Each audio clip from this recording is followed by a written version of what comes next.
La EPOC implica un importante impacto sanitario, económico y social.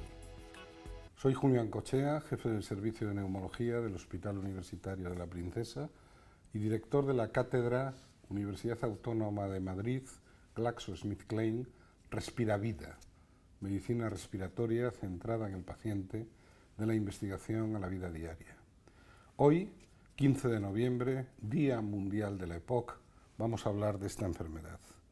Una enfermedad prevenible, íntimamente ligada al consumo de tabaco, que presenta una alta tasa de prevalencia, a pesar de lo cual está infradiagnosticada en nuestro medio, y que supone el paradigma de enfermedad crónica. La EPOC es una enfermedad progresiva e invalidante con frecuentes manifestaciones extrapulmonares y comorbilidades asociadas a la propia EPOC, al envejecimiento y al tabaquismo. Su prevalencia aumenta con la edad. En España se producen aproximadamente 18.000 muertes cada año por EPOC. La EPOC mata, pero mata lentamente. Un aspecto importante de la EPOC es efectivamente la importante repercusión sanitaria, económica y social que implica. Supone un elevado consumo de recursos. De hecho, la EPOC consume el 2% del presupuesto de la sanidad pública española y supone un gasto que alcanza los 3.000 millones al año, lo que representa el 0,2% de nuestro Producto Interior Bruto. La partida más importante corresponde a los gastos derivados de la hospitalización. Pero hay que decir una cosa, un 15% de los pacientes consumen el 80-85% de los recursos. Palabras clave: cronicidad, envejecimiento, comorbilidades, EPOC. Pues bien, vamos a hablar de EPOC en un día tan señalado, el Día Mundial de la EPOC, y nadie mejor que el profesor Joan Soriano, que es investigador senior del Instituto de Investigación Sanitaria La Princesa y profesor de la Universidad Autónoma de Madrid, para abordar toda una serie de cuestiones sobre esta enfermedad. Joan, buenas tardes. Buenas tardes. ¿Qué es la EPOC? ¿Cómo podrías definirla? ¿Cuál es la definición actualmente aceptada? Esta es una pregunta muy difícil, ¿qué es la EPOC? De hecho, en la última encuesta realizada por la SEPAR, la Sociedad Española de Neumología y Cirugía Torácica, solo el 17% de la población española puede decir que EPOC es el acrónimo de enfermedad pulmonar obstructiva crónica y que la causa es el tabaco. Comparado esto con la gente que conoce que es el SIDA o que es el HIV o que es el Alzheimer, estamos muy por debajo. La Estrategia Nacional de EPOC nos dice que cualquier paciente mayor de 35 o 40 años, fumador o exfumador, de más de 10 paquetes año, que equivale a fumar una cajetilla al día durante 10 años, que presente síntomas respiratorios, debemos sospechar EPOC. Pero ¿cuáles son esos síntomas que nos deben poner en alerta de que podemos estar ante un paciente con EPOC? Los síntomas de la EPOC son insidiosos e inespecíficos y se debe sospechar EPOC ante un paciente que se presenta con tos, expectoración crónica, con dificultad del aire, con disnea y con opresión torácica. Ante estos síntomas, sobre todo si hay una exposición a factores de riesgo, que en su mayoría en España es el humo del tabaco, se debe indicar una espirometría. Si hay síntomas, hay exposición ya en una edad mayor de 40 años, en 1 de cada 3 personas que realizan la espirometría, que es la prueba de detección de la EPOC, se confirmará la EPOC y se podrá estadiar su severidad. Y Joan, ¿cuáles son las grandes cifras de la EPOC en España y en el mundo? Las cifras de la EPOC en España son avasalladoras. Ya es la 4ª causa de muerte por detrás de la enfermedad coronaria, el Alzheimer y la enfermedad cerebrovascular, solo por encima de la 5ª, que es el cáncer de pulmón. Pero además de ser una causa de letalidad, también es una enfermedad muy frecuente, y en el estudio último que tenemos disponible, el estudio EPISCAN, el 10,2% de la población española entre 40 y 80 años tiene el criterio espirométrico de EPOC, más los hombres que las mujeres. Se estima que estas cifras equivalen a 2.100.000 personas, 1.500.000 hombres, 600.000 mujeres. Quizás la parte más importante es que la mayoría de ellos aún no están diagnosticados y el 73% no saben que tienen EPOC y por lo tanto no se tratan. Estas cifras de EPISCAN ya son un poco antiguas porque corresponden al año 2007.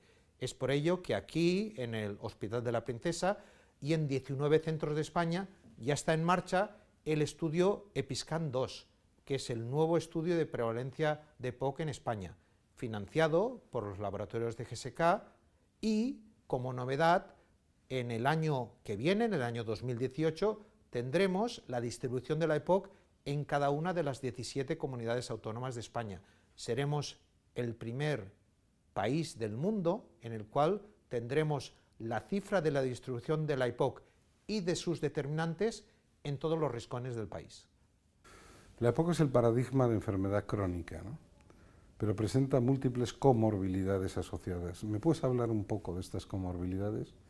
Y si es posible también distinguir por género, ¿no?, las comorbilidades en el varón y en la mujer. Las comorbilidades en EPOC es un tema de investigación apasionante. Se suele decir que los pulmones es el órgano humano más resiliente, es el más resistente al humo del tabaco. Un paciente con EPOC lleva toda la vida fumando. Sin embargo, a los 30 o 40 años no ha desarrollado una leucemia, a los 50 años no ha muerto por un infarto de miocardio y a los 60 o 70 años no ha desarrollado algún tipo de cáncer asociado con el envejecimiento o con el tabaco. De hecho, se dice que los pacientes con EPOC no mueren de EPOC, sino que mueren con EPOC porque son muy resistentes. Y es el paradigma del enfermo crónico. Respecto a la pregunta del sexo y la EPOC, o el género y el EPOC, también es un tema de debate científico, porque se suele decir que la mujer, sobre todo después de la menopausia, tiene un riesgo incrementado de desarrollar EPOC o, por ejemplo, de desarrollar cáncer de pulmón después de fumar la misma cantidad de paquetes o de cigarrillos que un hombre, probablemente por la ausencia de protección de los estrógenos después de la menopausia.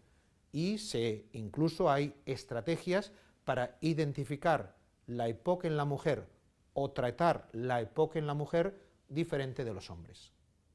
Ese binomio indisoluble, EPOC y tabaco. Hablemos del tabaco de la EPOC en España. Parece que fumamos menos, pero parece que nuestros jóvenes se incorporan precozmente al consumo de tabaco y quizás esto nos preocupe más incluso en las chicas que en los chicos. El tabaco es algo sobre el cual no podemos bajar la guardia, porque aún es un problema de salud de primera magnitud en España. Se estima que más de 10 millones de españoles fuman a diario. Esto representa un 26% de la población, más los hombres, un 29%, que las mujeres, un 21%, pero el problema son los jóvenes.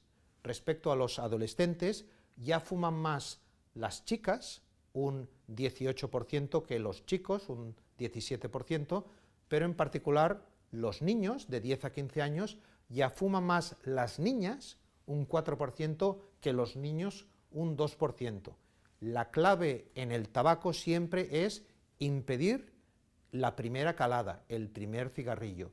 Y yo creo que las dos leyes antitabaco de las que disponemos en España, que han sido muy buenas, la 28/2005 y la 42/2010, que impidieron que se pudiera fumar en los bares, en los lugares de trabajo y protegían al no fumador, al tabaquismo pasivo. Yo creo que han sido muy buenas, pero nunca hemos de bajar la guardia.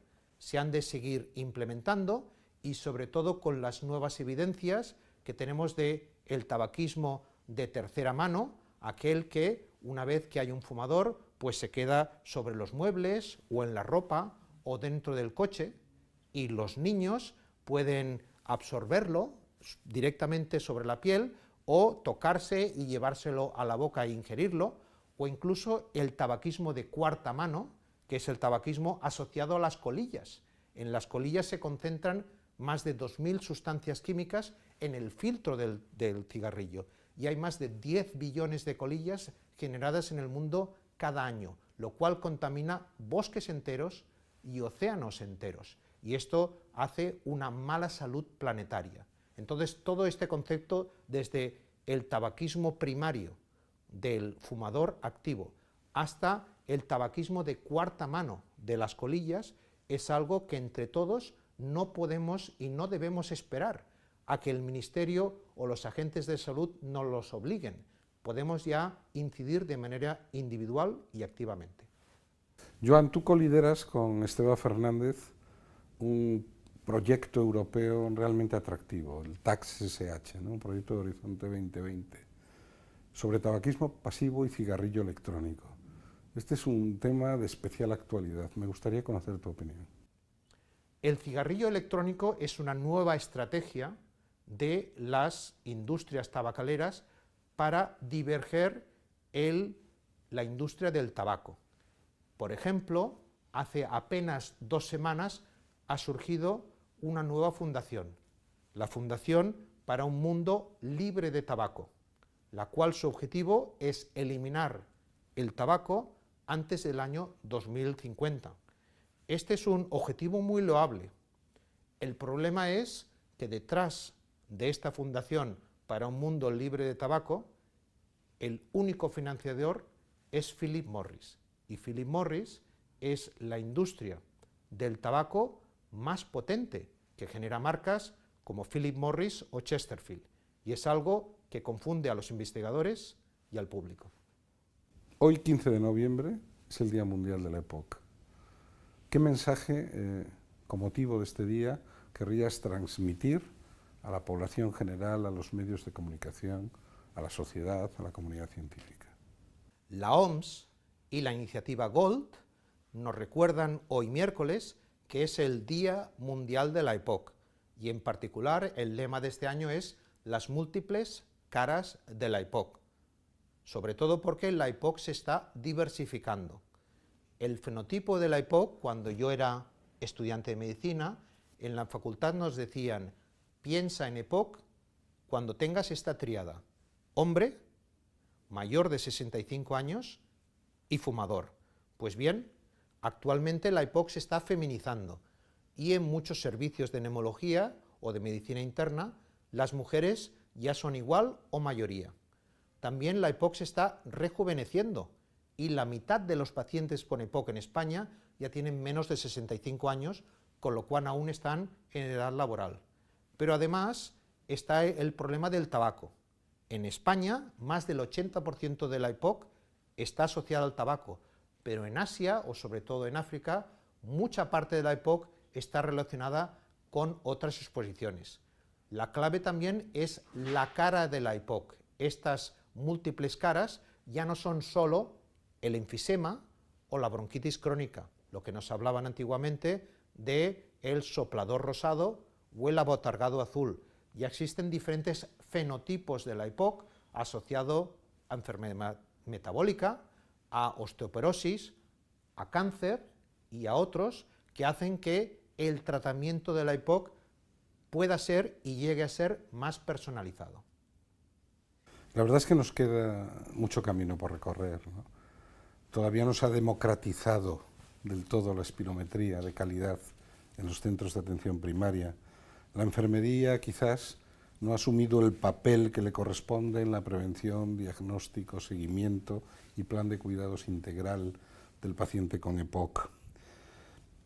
Tenemos que trabajar en la gestión integral por procesos, los procesos asistenciales integrados, tanto de la EPOC estable como de la EPOC exacerbada, lo que implica una continuidad de cuidados, una coordinación entre atención primaria y atención especializada que es mejorable. Tenemos que potenciar la atención a domicilio y la aplicación de nuevas tecnologías, incluida la telemedicina en un subgrupo concreto de pacientes. Tenemos que potenciar la colaboración público con las empresas privadas y poner énfasis en lo social sociosanitarios. Tenemos que promover la innovación e investigación en la ingestión integral del paciente respiratorio crónico. Y para ello necesitamos al paciente, un paciente comprometido, un paciente activo, un paciente que recupere sus competencias y habilidades en salud. Para todo ello la calidad asistencial es clave. Tenemos GSPOC, lo has dicho, tenemos la estrategia GOLD, pero tenemos que establecer indicadores, tenemos que medir, eso te gusta a ti, medir, medir y medir.